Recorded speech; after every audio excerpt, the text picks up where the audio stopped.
Good day mga kabakal, this is George Sinensi again. Alright, so maghihinang tayo ngayon ng vertical. Ito ay corner joint. Ang ating end plate 20mm and then yung ating flange ay 40mm, so hindi magkaparehas mga kabakal. So ang gagamitin nating weight dito ay semi-concave.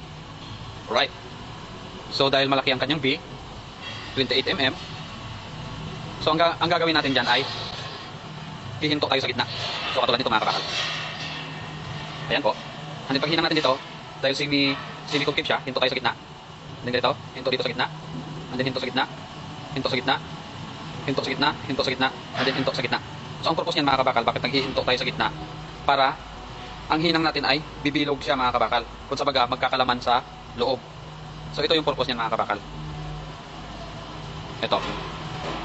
So kapag hindi tayo huminto sa gitna, so magkabilang gilid tayo magbabad. So ang mangyari dyan mga kabakal ay magiging ganito yung ating hinang. Right, so magiging ganyan mga kabakal. Okay? So kapag huminto tayo sa gitna, na katulad nito, ay yung magiging itsura ng ating hinang ay magiging ganito mga kabakal. So ibig sabihin, magkaroon siya ng laman sa gitna. Alright? So simulan natin, let's go.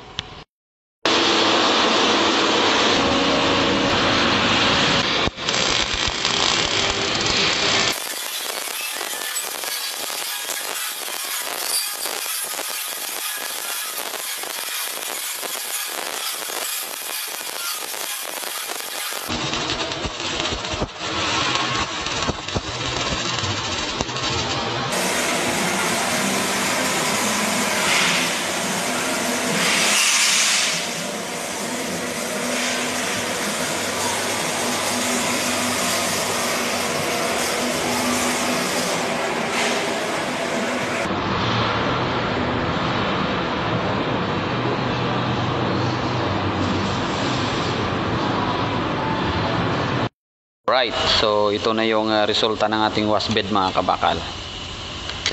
Alright, kapag tiningnan mo sa taas mga kabakal, kung makikita mo, ayan, pabilog yung hinang natin. Okay? So kapag naghinang kayo sa mga corner, ay kailangan mas maganda kung hihinto tayo ng bahagya sa gitna.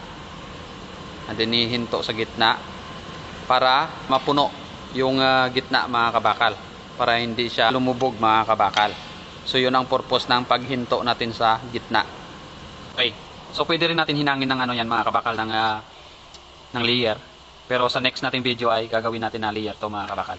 Okay, so ayan yung ating hinang na vertical na semi concave yung ating wave.